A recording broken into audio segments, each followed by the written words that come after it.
Broadcasting from the basement of La Penta, it's WICR. Hello, everyone. Welcome back to the Sports Vault Jersey. Joe Archino back here. There's a headline that I really think needs to be read, and it is follows: Cam Newton, a man of many talents, falls short on leadership. I don't think that there's a better way to kind of categorize and define Cam Newton after the losing Super Bowl 50 than just that. Now, I want to start before I get into the other stuff. We all kind of have seen what happened in the press conference. Obviously, Cam extremely short with the media, just body language was bad, one-liner answers, not what you would expect and what is kind of the responsibility of someone in his position. But for the most part, Cam Newton, when he came into the NFL, he was a downer a lot of times. You know, with his team, his Carolina Panthers team, it took them time to put the pieces around him so that they could win as a collective team. He was still putting up fantastic numbers and playing well, but the team hadn't really been put in place around him, and his body language at times was not good. In press conferences, he was short. He sometimes came across not the way you would want your leader to be. But I thought he really got better. He really grew up. He showed a growth in maturity. And, you know, when you're a young guy, that's what you expect. Sometimes not everybody is the same. Sometimes it takes you time to find that maturity. But it's important that you do find it. It's unacceptable not to find it. And I thought for the most part, he was finding it, from the way that he kind of was learning the game to the way that he handled himself. But, you know, it certainly was a step back after last night. And, you know, there's a lot of people. Cam Newton obviously is always going to get some criticism just from the flashy way that he plays.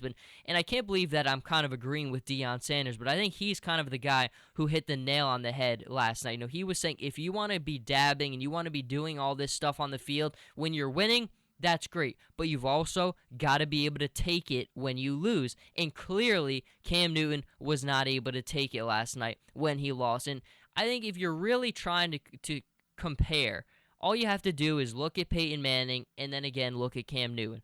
Peyton Manning, we have seen, experience some of the most gut-wrenching losses you'll ever have in the biggest game imaginable. When he lost to the Seattle Seahawks, that had to be as painful a loss as you could ever face. That was the number one ranked offense, and they got humiliated from the first play to the end of that game. They got as one-sided of a Super Bowl as we might ever see. But Peyton Manning, when he had to at the end of the game, he gave full answers, no shortcuts. He did what a leader has to do. He met the responsibilities that a leader needs to meet. Cam Newton hasn't gotten that. Cam Newton doesn't understand that. And, you know, I think you kind of have to look at the mentality of Cam Newton for a minute. I mean, again, we always see the ESPN commercials and stuff and things like that where on his desk, this is a guy who has won literally everything. He's won a Heisman Trophy. He's won an NFL MVP award. He's won a college football national championship.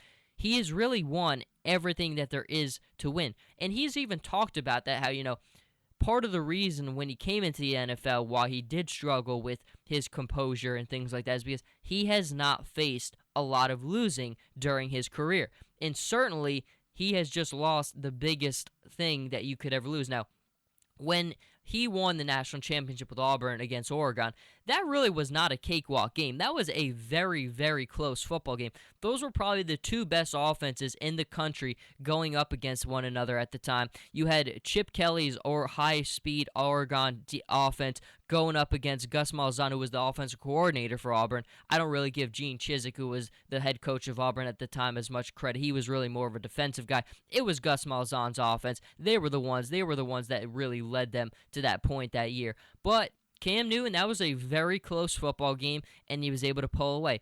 This Super Bowl was extremely close the entire way. It all came down to Denver's defense, but Cam Newton did not secure the victory. And I think if you're trying to evaluate him from a playing perspective in that game, he just was not very good. I mean, there's no other way to cut it. Coming into this game, Carolina had 31 straight games with over 100 yards rushing. They did extend that streak with a collective running, but there was no substantial runs from anyone that meant anything. I mean, you look at the numbers. Jonathan Stewart, his longest was a 12-yard run. Total, he had a 29 yards. Fozzie Whitaker, Mike Tolbert, they had the fumble. 118 yards collective with Cam Newton's 45. But, there's a difference between getting those 100 yards and with those runs with those 100 yards being meaningful. There was no meaningful run in that game. Obviously, Denver's constant pressure is a big reason for that, but Denver took away Cam's greatest ability, and he did. When the one drive that hurt Denver the most, which led to a score, was when Cam Newton used his legs.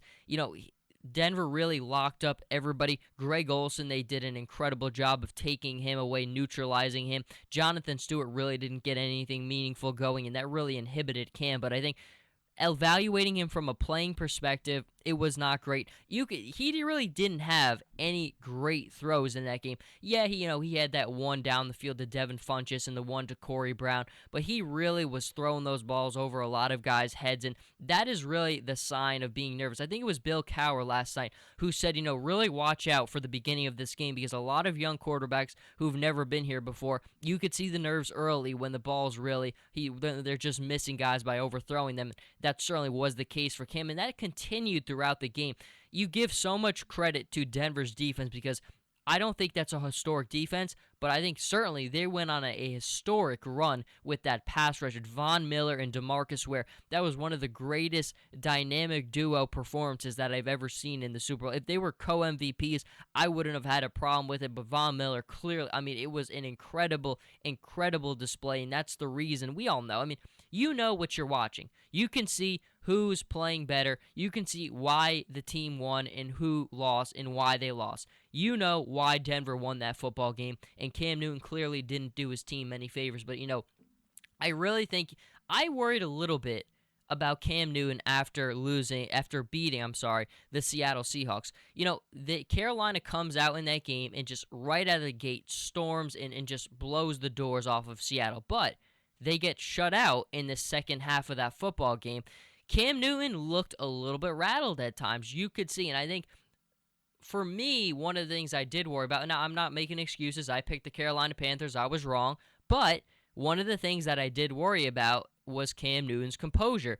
And that is certainly something, some people would always disagree, but even after that Seattle game, I said it's still something you have to watch out for. Clearly, again, you could see the composure is something that needs to get worked on. Now, Cam is a guy who works very, very hard, and I'm sure that's something that is going to be worked on and that he'll learn from, but the composure is something that means everything in a game of this magnitude. You have to have it. He's still very young, but he lacks the composure when the going gets tough. That's just the way it is with Cam Newton. People will rush to his side to defend that, but Cam Newton struggles with his composure when the going gets tough. Look at the Atlanta game this year. Look at this game. This is kind of the only other point this season when they're down and they're not able to find a way. The composure is something that needs to be worked on. And composure is kind of an extension of leadership. Cam Newton clearly still needs to work on that department. He really does. That was an opportunity for Cam to come out and kind of show he's taken the full step forward in that department, and he did not. Really, he disappointed a lot of people in that regard because, again, I think when you look at the full body of work, Cam Newton has grown tremendously, but he kind of took a step back in that regard last night. Now, there's going to be a lot of discussions had this offseason. Carolina does need to do a better job. I thought another reason why if Carolina did lose this game, it was going to be because of the lack of depth and having just overall playmakers. And really, you saw in that game, they took away his best guy in Greg Olsen, and he was really relying on the Ted Gins and the Devin Funchesses, and at the end of the day, those aren't good enough to get it done. He had no Kelvin Benjamin this season. They need to surround him with more playmakers. He is the ultimate playmaker, but he also needs more guys who he can do a better job at getting the ball to. There are a lot of things that need to happen, but I think Cam Newton clearly took a step backwards when it comes to the leadership department, and clearly when it comes to his composure on the field, that has to get better as well. But that is just the biggest takeaway from that whole cycle. That's going to be dominating the airlines today, I know, because just we all were waiting for it, and when it happened, I don't think many of us were surprised. I wasn't surprised. Certainly, I do think that he took many steps forward in that department. But, who you are and who you show you are always kind of reappears. And for a guy who hasn't done much losing throughout his career, that's, I think, the biggest reason why there's not too much surprise there. But we will certainly get to more thoughts coming up on the show. Jersey Joe Archino here with the Sports Vault. Follow me on Twitter at Joe Archino, on Instagram, Jersey_Joe_Archino, and we'll see you folks in a couple minutes.